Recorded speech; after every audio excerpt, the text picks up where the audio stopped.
I am Marie Hensetter Kimmel, and I am the leader of New Jersey Voters Want More Say. And Vicki Toomer is with us, the co-host. She's from the leadership team of Cooper River Indivisible. Both groups are chapters of Indivisible located in Camden County.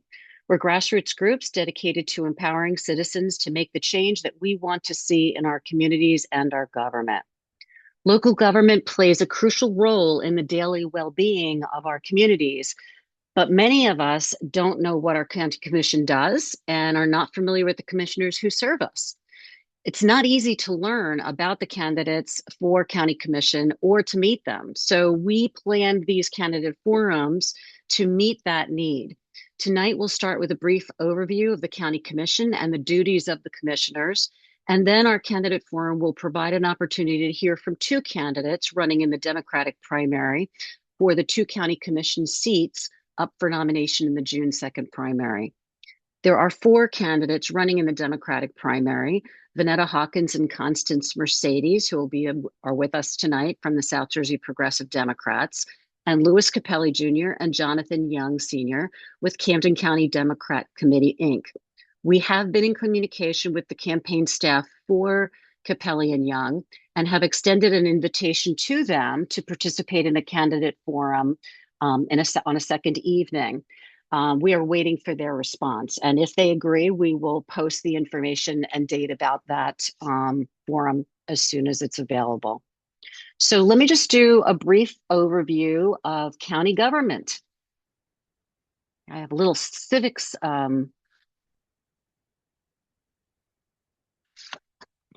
learning here for us. So county government in New Jersey, the countywide government are basically the Board of Commissioners. They're elected to those terms. State law requires between 3 and 9 seats on the county commission, with an odd number mandated to avoid deadlocks. The means of election varies from all all commissioners elected at large. In other words, they don't have to come from a particular geographic area of the county, to elected in districts. In Camden County, we elect our commissioners at large. So the voting is plurality at large. In other words, if there are two candidates' seats open, the voter will cast two ballots for that position, and the two candidates receiving the most number of votes will then be elected to the positions. We do stagger our elections, and so some they're terms of 3 years. Some years there are only two people available up for election, and in other times there are three. So, of course, that depends on how many votes we'll cast.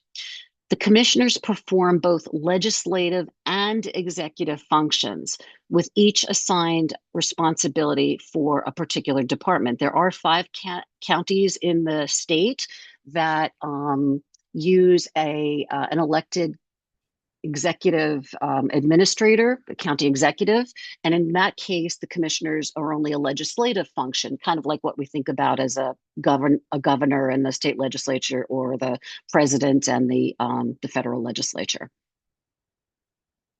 This is actually from CamdenCounty.com. They have a wonderful description of exactly what happens in Camden County government and the positions that they play. So again, it says who runs the county board of commissioners. They're responsible for administering the law, representing county interests at the state and federal level, and participating in long-range planning and managing the county budget and finances. Each of the county's 7 commissioners have their own assignments and areas of focus within the county's departments. That's reflecting the executive functions that they all, they carry separately. How does the system work? They govern the county, again, led by the director and the deputy director, who are chosen by the members of the Board of Commissioners each year. And each commissioner serves a 3-year term, again, with the terms staggered so that only 2 or 3 commissioners run for re-election in each cycle. There's a great nonprofit called the National Association of Counties. And they are an association of all counties throughout the country, but they have focuses on each state's particular counties. And so this was information from there. And in New Jersey, the county government overview for all of our counties combined, the top revenue sources for our counties are about 48% from property taxes, about 29% from intergovernmental funding, which is the federal government may contribute revenues towards the county, or the state may contribute revenues towards the county, or the municipalities may need to send certain funding towards the county. That's 29%. And then another 22% is charges and fees. By state laws, there are services that counties must provide, services that they can provide, and then other services that they cannot provide. The ones that they must provide are to coordinate emergency responses, which is basically your 911 system of emergency response, establish free public libraries, and establish plans for community mental health services. Those are mandated. Services that they may provide and can provide: county health department, own and operate a hospital, provide childcare programs, establish a welfare board, infrastructure, roads and highways particularly, and create housing authorities, which does not include, as noted in the third spot, not zoning regulations. The zoning regulations that are established by the municipalities. There can be a sort of a commission at the county level to advise planning and that sort of thing, to make advice to the municipalities, but they can't mandate it. They can't enforce it. And that comes up, now a lot of times people are thinking about, well, what things can we do about data centers, and what can we do about detention centers? And this is where the division of powers plays a role in where we need to think about what parts of our government we need to speak to about making those changes. All right, I'm going to stop share. And basically, there is a list underneath the descriptions of the county commissioners of what each one of them are assigned to. And I'm not going to go into that right now, but our questions tonight basically do reflect what the different areas of service are that our county government, supplies for us. So with our questions, there are many important issues we face, but for tonight, the questions that we've designed, there are 10 that are the same for each candidate. They're designed to cover the major departments of service of the county government. The responses will not be timed, but we're targeting 2 to 3 minutes per response per question. The questions are going to be the same for each candidate.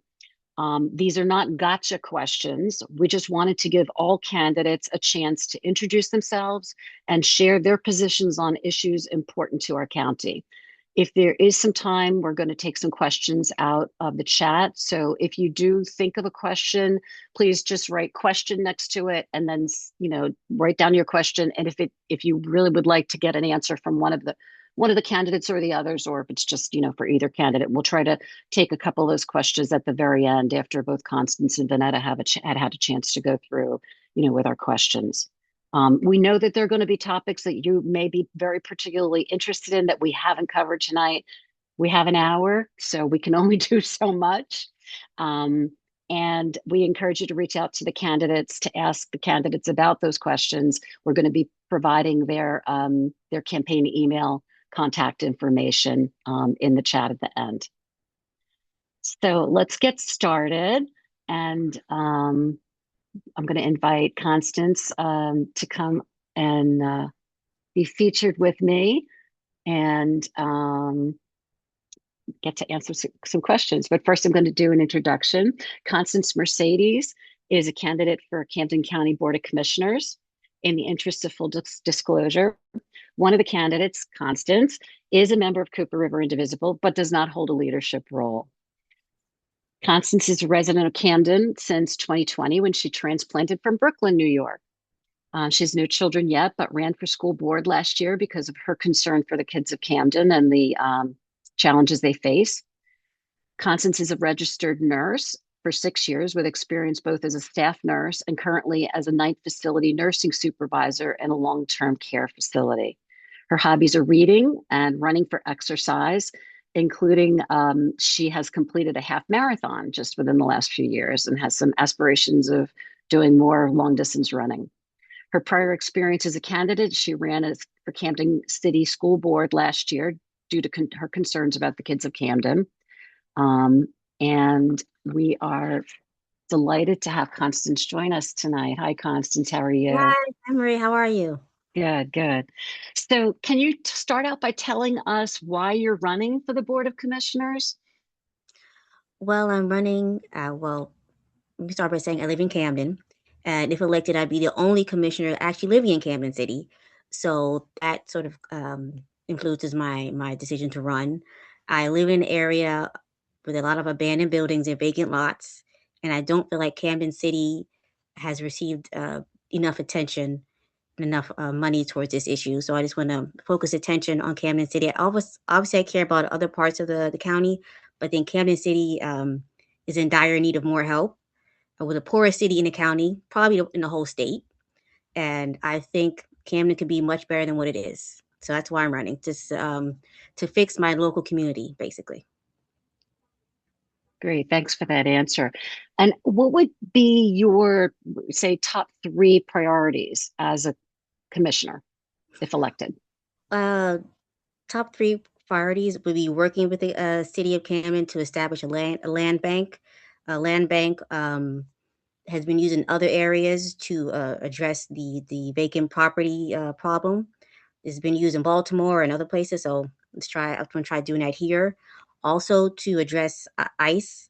I know that the commissioner recently passed a resolution to ban ICE from county property, but it could go a little bit further, in my opinion. Montgomery County, Pennsylvania, they passed a resolution to ban new detention centers from being created to house the undocumented immigrants. So that could be done too. Also in Philly, they're also trying to ban ICE from wearing masks and also have them wear badges to make themselves more visible. They're the only law enforcement agency that I've seen that can wear masks and don't have to identify themselves with badges. So I think the resolution is a step in the right direction, but it can go a little further, in my opinion. Also, I want to address the high cost of groceries. I live in a food desert. I don't know if you're familiar with food deserts, but we don't have like really a whole lot of grocery stores in Camden City. So I would like to address that. I think that could be done with more food co-ops, um, more allowance when stores allow you to use your SNAP benefits to buy vegetables and produce, things like that, to make people healthier. So also I would like to address high energy costs. That's a big problem facing Camden County. So I think that needs to be addressed also. Great, thank you for that. So let's talk about a little bit about the civic engagement and transparency. Currently, even residents who are very civically engaged don't know much about what county commissioners do and don't hear from their commissioners very much. I had the experience, I was trying to promote, at some from some community events this past week. I was trying to promote for people to join us tonight on the forum. And they said, I said, do you know the names of any of our county commissioners? And they're like, no, I don't really know what they do either. So that was one of the reasons why we wanted to do this forum. What would you do to make sure that residents know what services you and the county are providing and ensure that you're accountable to your constituents? Well, I think the easiest thing to do would to change the meeting time for commissioners. Currently, I think it's like 12 o'clock on a Wednesday afternoon. I think most adults are working at that time. So the easiest thing to do would be to change it to like later time, but most people get off work, maybe 6 o'clock, 7 o'clock. Currently, Camden City City Council meets at 5:30 to 7:30. So that's more accommodating to working adults. So I think that's the easiest thing to do. More public events would be good. I know they're on social media like Instagram and Facebook, but I think this with more public events. I was just thinking the other day that I never see like any of my elected officials like outside. It's like walking down the street. I've never seen a city councilman. I've never seen the mayor. I've certainly never seen a commissioner. So just be more out and about, talking to people, show up at more events, not just in election time, but to show up as walking down the street. Just be more accessible to people. Great, thank you. And so another concern that really has to do with politics and government, I guess, is that there's been a lot of concern about the excessive influence of Democratic Party power brokers in state and county government in New Jersey, specifically conflicts of interest, corruption potentially, and lawmakers who are accountable to party bosses instead of their constituents. At least they're perceived to be so, if not proven to be so yet. What is your assessment of how significant a problem this is, and what would you like to see done about it? I think making elections more competitive, that'd be better. Um, I know that the state legislature recently raised the requirement signature to get on a ballot. It was a lower number, then they raised it to a higher number like a couple years ago. So I don't think that's fair. They think they did it to persuade people from running for office. So I don't like that. Um, Also, I know that the primaries aren't really open in New Jersey. It's usually like they're the candidates are picked at a primary by the party bosses. I don't really care for that. So I think open primaries would be good. Um, Banning donations from large government contractors would be good, like to keep money out of politics. More public financing be good. Um, Banning the county line, I think, is also another good step in the right direction. Well, Currently, that actually was the part of the lawsuit last year and yeah, the new statute. yeah, Um, Go ahead. yeah. As I mentioned, well, I received my ballot already for the primary, and I'm pretty much all the way in another world. Like my name is like all the way over there, so it's gonna be hard um, to see my name if you just open a ballot. So I think maybe fixing the ballot so it's more transparent and easier for smaller independent candidates to win. I think that'd be a good idea. Okay, thank you. And then one more question that's somewhat related again to civics. Nationally, we're seeing an uptick in attacks on voting rights and threats that President Trump may attempt to interfere with or disrupt elections this November. What do you see as your role as a county commissioner to help ensure our elections run smoothly and without interference? The county clerk, we know, does, establish the ballot and those control the drop boxes and that sort of thing. But do you have any ideas about what the county commission can to do to facilitate and make sure that it's really a free and fair election? Well, I know there was some talk of the Trump administration sending ICE to polling sites on election day to protect the ballot, but obviously it's going to scare people from voting. So obviously banning ICE from anywhere near a polling station on election day, I think would be great. Also, what was your thought? Oh, also, I know in Fulton County, the Trump administration was able to go to court to seize election records to look for fraud. So I think just preventing the Trump administration from getting election data be another step in the right direction. Um, Obviously, voter fraud really isn't real, so I think just preventing the federal government from overreach or just even interfering in elections altogether be good, basically.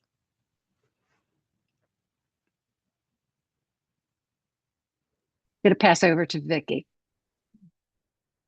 Hi, Constance. I've got a couple more questions for you.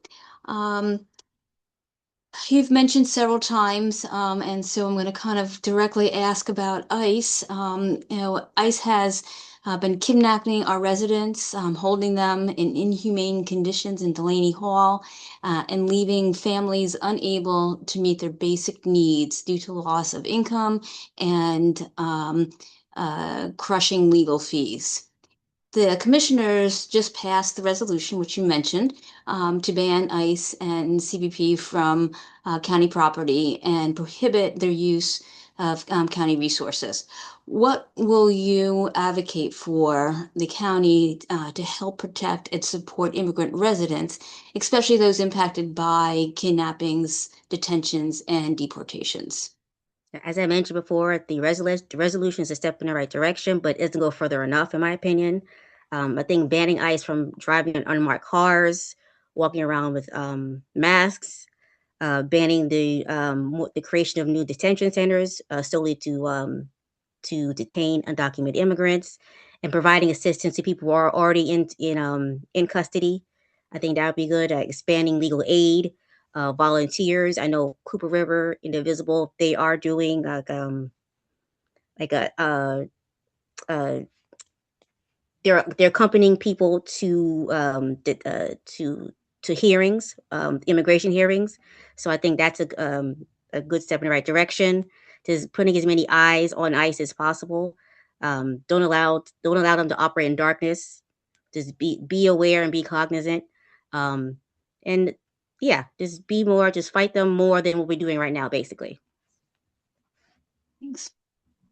How can the county and municipalities collaborate to promote environmental sustainability, protect green spaces, reduce greenhouse gas emissions, and increase resilience to climate change?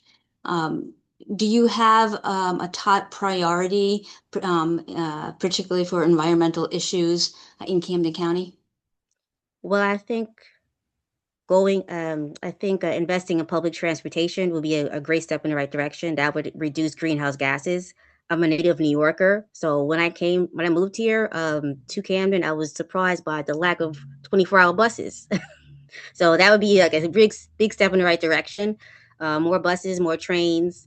I think investing in renewable energy, especially on public buildings, or putting things like solar panels on buildings to reduce electricity, more EV stations that are outside publicly so people could use EV charging stations. I mean, investing in more open space, preserving farmland, wetlands, things like that.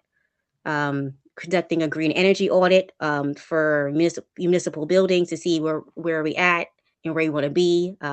Having basically like goals to having a goal set, so how we want to how green we want to be.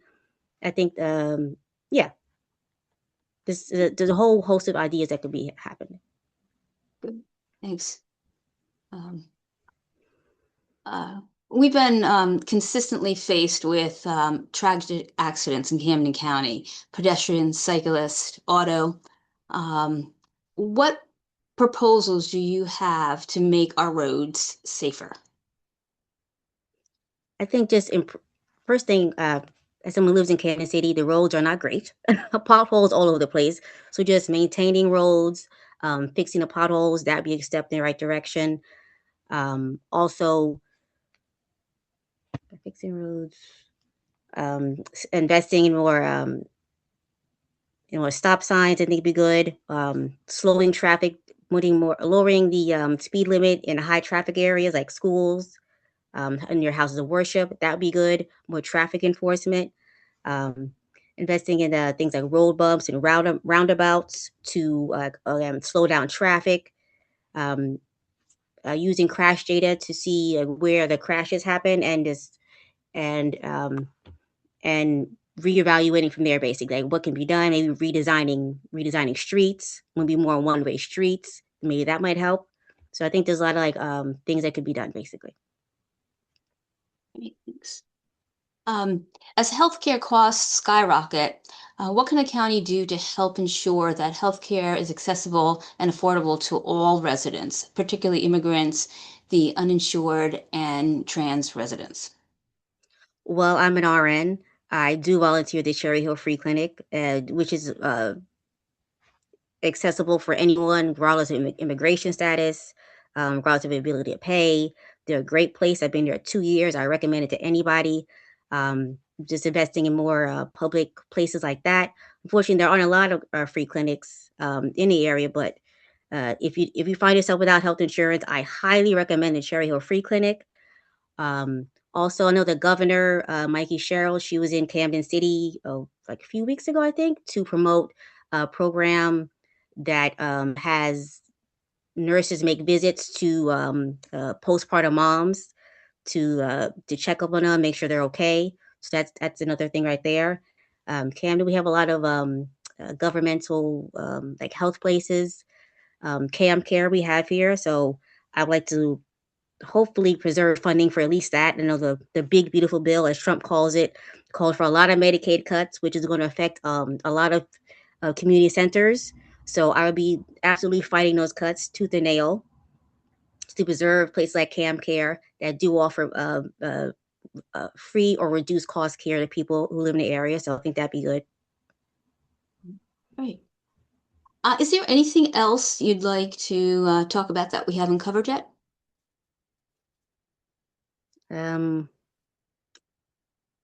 I do think, as I said earlier, the price of groceries really has got to be addressed. It's getting harder and harder to feed a family. I don't have any children myself, but it's getting harder and harder to feed a whole family.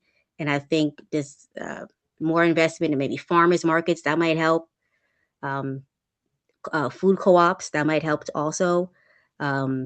I do volunteer also at a Cathedral Kitchen, which is a food pantry on Federal Street. They also serve people, regardless of your immigration status. So anyone goes and get a hot meal. Another place I highly recommend. I think more collaborations with places like Cathedral Kitchen would help to address the high cost of food and it's getting harder to feed families. So it has to be addressed also. Great, thank you. Throw that back over to Marie. All right, thank you. So now we're going to interview Vonetta Hawkins. Hi, Vonetta. Vonetta is our second candidate for the South Jersey Progressive Dems. Vonetta is a resident of Laurel Springs and has born and raised Jersey girl from Edison, New Jersey, originally. She's the mother of two sons, one of whom is currently a senior in college. And the other, she's also, a proud grandmother of two grandchildren. She's a housing consulting firm owner with 30 years of experience in banking and finance, selected by Princeton University School of Public and International Affairs to advise on New Jersey's first-time homebuyer down payment assistance program, where her recommendations led to the increase of assistance from $10,000 to $22,000, expanding access to home ownership statewide. Vonetta's hobbies are to binge watch home shows. You're supposed to get away from your work, Vonetta. Yeah, I can't. And prior experience as a candidate is she was the Democratic candidate for LD4 Assembly in 2025, where she came close to beating the two seasoned incumbents and ran on a platform centered around housing, access to healthcare, and fueling small business growth. Thank you for joining us, Vonetta. So can we? Thanks. So can you tell us why you're running for the Board of Commissioners? It's very simple for me. I need people that are working for the people, and because I am the people. When I ran last year for New Jersey State Assembly, that was one of my biggest things as well, where it was like, we need change and we need people that are not afraid to jump in and be proactive and work for us. And what I recognize from a Camden County Commissioner perspective is they may not be necessarily working for the people. And since I am the people, I am a voter as well. I need to make sure that we have people that are working for us. So that is why I'm here. And that is why I'm running. Great. And what would be, we had asked Constance already, what would you say your top three priorities would be as a commissioner? Right. So my top three priorities are infrastructure, housing, and healthcare. So access to healthcare, and I know we're going to have a question in the future for it from Vicki, but access to healthcare is critical. From a housing perspective, whether it's high tax rates, you mentioned in my introduction that I'm from Edison, New Jersey. I remember when I purchased my home down here in Camden County, my taxes were like North Jersey taxes. I was like, this is outrageous.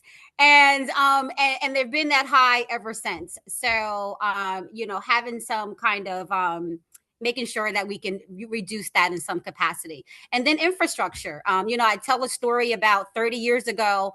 I got lost in Camden trying to get to Philadelphia, and it was because there was a lot of floods. And fast forward 30 years, and it's the exact same thing. So what is happening? Why is our tax dollars and our money not going to fix the problems that we have in these communities?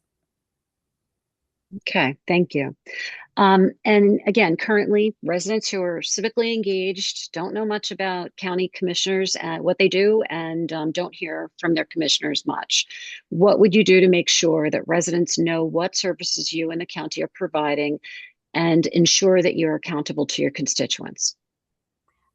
So for me, it's really about when you're in a leadership position, you have to really meet people where they are. And Constance made a really good point at the fact of they're having Zoom calls at 12 o'clock in the afternoon. Who is available? Like people work. So I don't feel that they are truly meeting the people where they are. And yes, maybe it's recorded and maybe we can go back and see it. But at the end of the day, we want to be involved with it. So hosting things at times where they can really access the people and meeting people where they are, to me, is very valuable. Okay, great.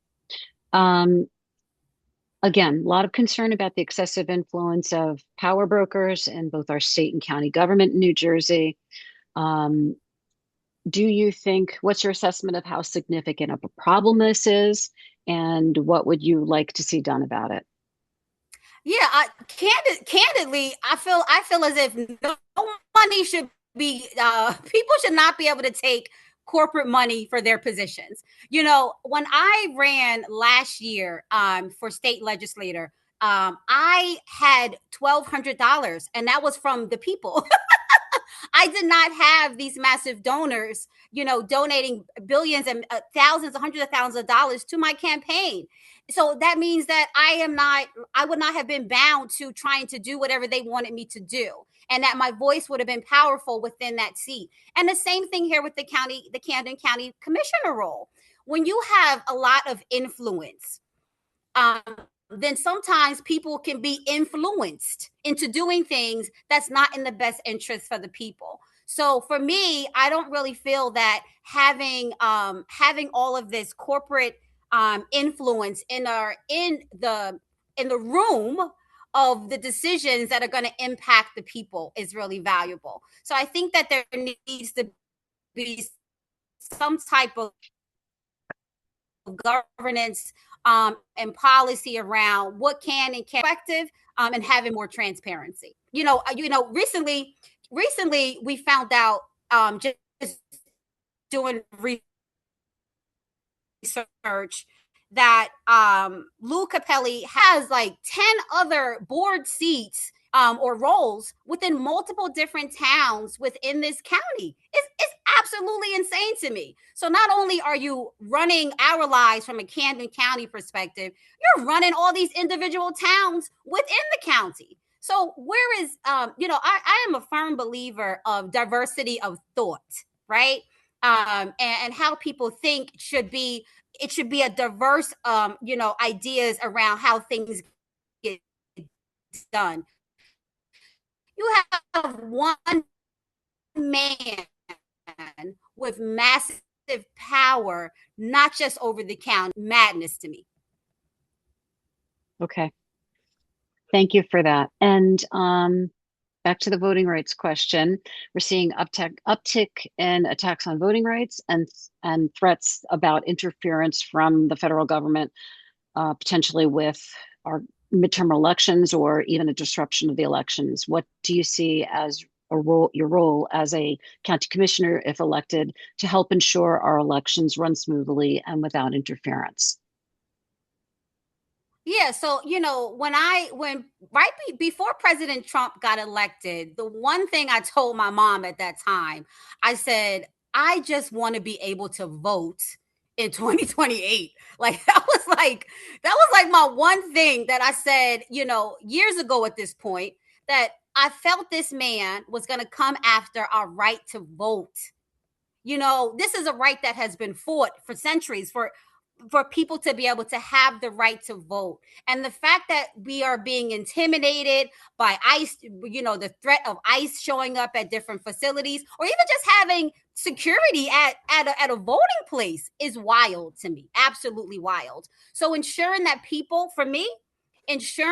voters feel safe at the polls is critical. Ensuring that they have access to be able to get their ballots, they have access to be able to hand them, to deliver them, and not even just drop their vote into the box, let's just say, but that it will be picked up by the mail and mailed out and received in time for it to even count.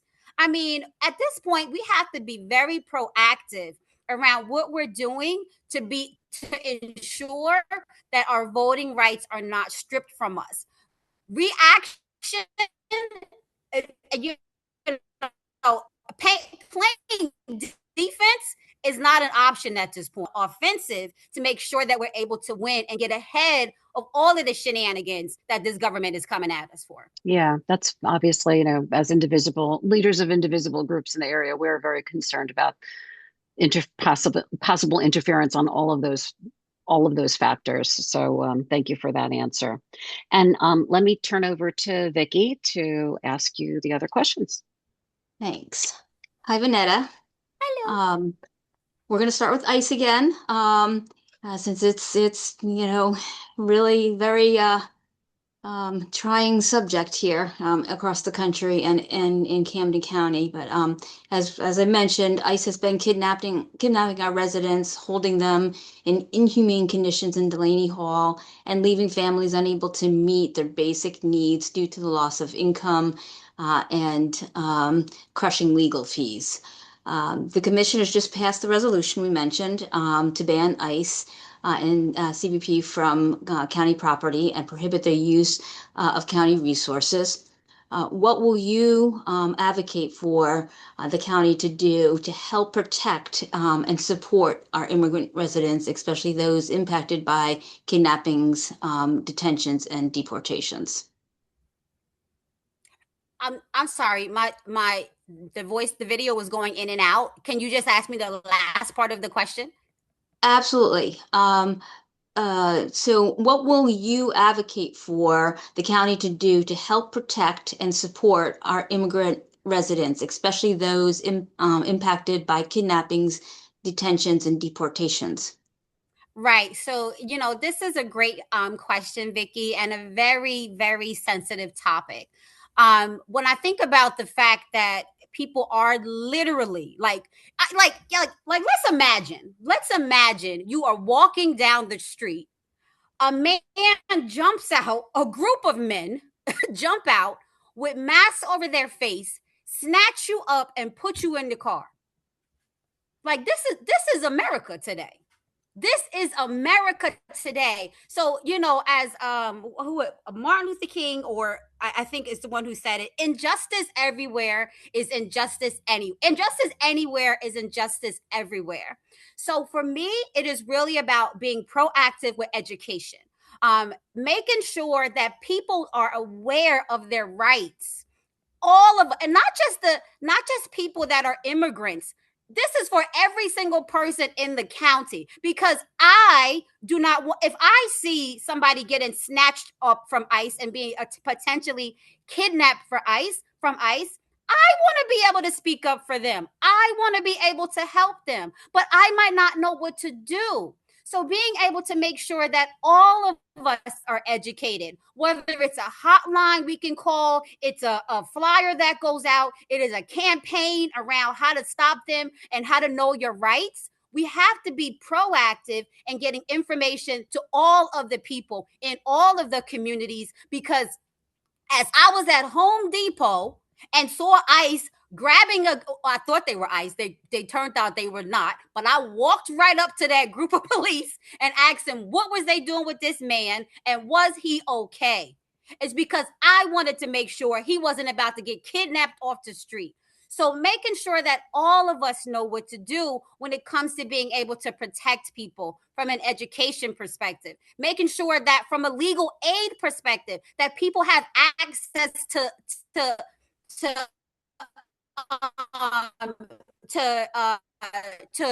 legal, people have legal access, attorneys that are willing to give their time and their expertise to support in any way. So providing some type of support from a legal perspective, providing support from an educational perspective, to me. And then also I applaud their what they did right now to stop ICE from entering certain locations. But we have to make sure we're going further. If the police see ICE doing things illegally, then they need to make sure that they have the protection to stop ICE from these actions. And I don't know if that's the way things are right now. I can't confirm that they have the confidence that they're okay as a police officer to stop ICE from doing these illegal activities. Thank you. How can the county and municipalities collaborate to promote environmental sustainability, protect green spaces, reduce greenhouse gas emissions, and increase resilience to climate change? Do you have a top priority for a particular environmental issue in Camden County? Yeah, so for me, I won't necessarily say I have a top priority for environmental, but I will say environmental challenges are important. You know, I was at Cooper River the other day, and this was actually my first time walking through it. I've drove past it many times, but I've never physically been there. And when I was there, I saw they have a little beach area, and I saw kids playing in it. But I seen like water being pushed into it from a drain, and I immediately thought, is this clean water? And then I find out later that no, it's not clean water. This is tragic that children are not able to play in something that should be a place in which they can. So from an environmental perspective, we have to make sure that we are pulling everybody together. I'm the kind of person that I like to host roundtables, because I like to have everybody at the table. Everybody that's impacted, whether it's the environmentalists, it is the county, it is the city, it is the agencies within the city, and it is the people. Having roundtables to get everybody's opinion and how they feel, because how something impacts you from a county perspective may be different how it impacts me from a city, or different how it impacts me as a homeowner, or as a renter, or as a voter within that city. So pulling everybody together and having real conversations on how we move the dial forward from an environmental perspective. Because what I do know is that when everybody's voice is at the table, great things happen. That's what I know. I know that for sure. Thank you. As I mentioned earlier, Camden County has been plagued with many tragic accidents, pedestrian, cyclists, auto. What proposal do you have to make our roads safer? Yeah, so I loved Constance's answer too, just around this. So when you think about safety, I come from a space where, having the adapters that call when you drive to slow down the traffic, whatever those bumps called that you have to go over when you're slow. Yes, thank you.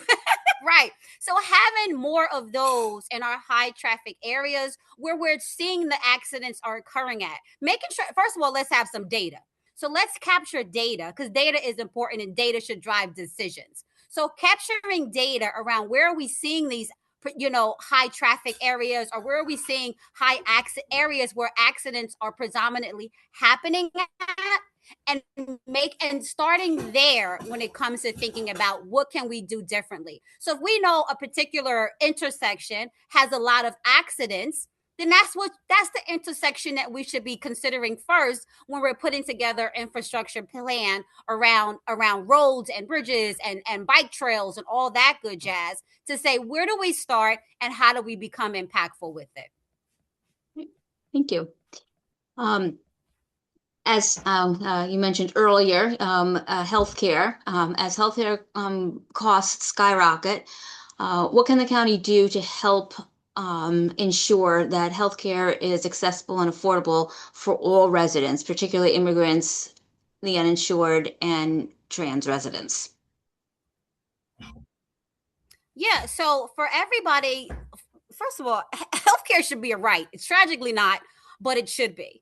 And for me, some of the things that I think that could definitely make impact is, number one, we offer preventative care, because people don't have problems somewhere. So having true preventative care, whether it's we have blood screening days, or heart screening days, having countywide days like this that offer preventative care. You know how they do where they have like the buses that come and do mammograms? All of these things are impactful, and healthcare providers love signing up for them so that they can get the screens, they can do these things and offer them for free services from a preventative perspective for people. The other part is around virtual care. To me, virtual care is critical. And a lot of times people have to go to the doctor, and it's really it may be just a simple thing. They just needed to talk to their doctor. But that costs money. It costs time. It involves travel. It may involve trying to find childcare. It might be a lot involved with just going to the doctor because you have the sniffles, when we can simply just have more access to virtual health care that more people can actually connect with and get those simple things answered that they need to have done. Because a lot of times you go to the doctor and you spend all this time, but yet you don't spend hours, had to schedule doctors, had to schedule some time with your kids, had to take off work, all of that for a simple, it could have been a 10-minute conference call on a virtual phone. So to me, offering virtual care, more access to virtual care, and offering more drives around preventative maintenance. Great, thanks. And last question, is there anything else you'd like to talk about that we haven't covered so far? Yes. So, so the one thing a couple of things I want you guys to know about me. So I know Marie did a great job reading my, the brief resume about myself. But the one thing about me is I have this will not be when I win, because I'm going to put it out there in the universe.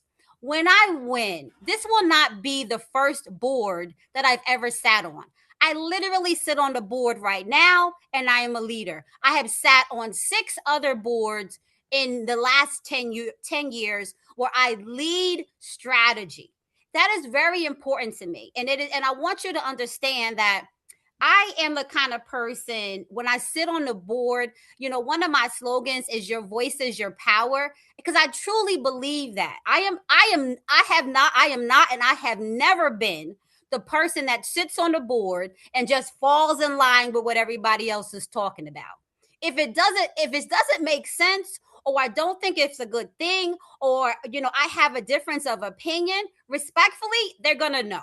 Because at the end of the day, I am there for the people. Just like with all the boards that I sit on today, that I sit on now and I have sat on, I am there for the members. Like, side note, literally today, I was on a call on the board that I sit on right now, and they want to have an event, and they want to exclude certain people from one of the sessions. And I said, oh no, because our members didn't sign up for exclusion. Our members signed up for education, and all of them should have access to education, and nobody should be excluded.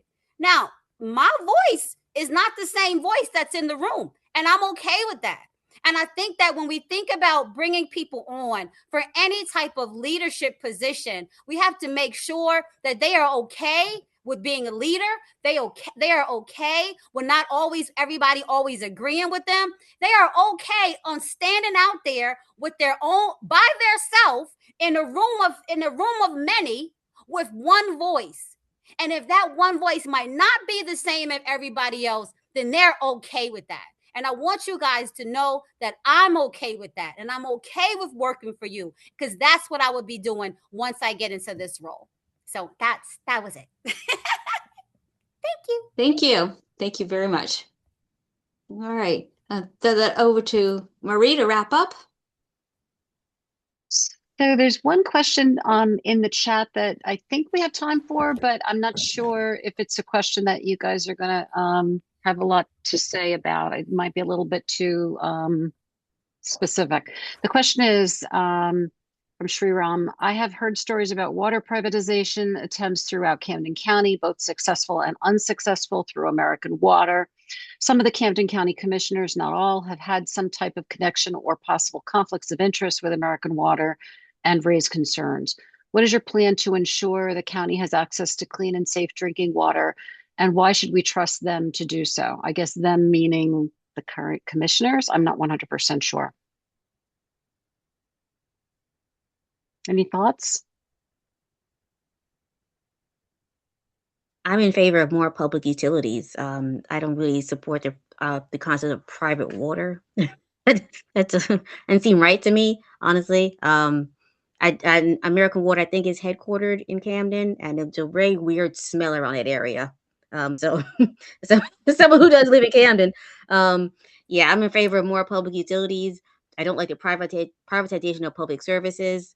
So I'm obviously not in favor of that. No, I'm obviously not in favor of the people who work for American Water giving money to elected officials who will then make life easier for American Water. I don't support that at all. So,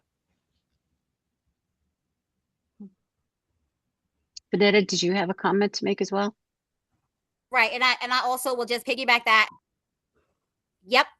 I am also in favor of public utilities. I live in Laurel Springs, and we had last year we had it where they were trying to privatize our sewer, and we shut that down, and I voted no. So once first of all, once it goes private, that's a for-profit company. Obviously, it's not going to benefit the people. So no, I'm not in favor of any public utility that's not with the county or with the city. Okay. Thanks. So that's it for our questions in the chat, and I think we're right at 8 o'clock. So why don't we wind up? Thank you so much for both, taking the time to speak to us. And I did put email contacts for Constance and Vonetta in the chat, and we'll send those out as well with a follow-up email. This recording is going to be posted on social and probably in YouTube as well. And so I'll send out information about that. Excuse me? We're going to be YouTube famous. There you go. Celebrities. A lot of Camden County people who could actually hear from candidates, and we're hoping that the other two candidates accept the invitation to also same questions, we'll have for them. So people need to hear what their potential elected officials and current elected officials, how they feel about these things and what their thoughts are. Questioning, so Yeah. So again, thank you so much for joining us, everyone, and we're looking forward to seeing you guys on the trail and seeing you at public events and getting to speak to you more. Okay. Thank you, everyone. Bye. Thanks, everybody. Yes, thank you, everybody. We appreciate you guys, and we love your vote. Thank you. Thanks. Bye. Bye. Bye-bye.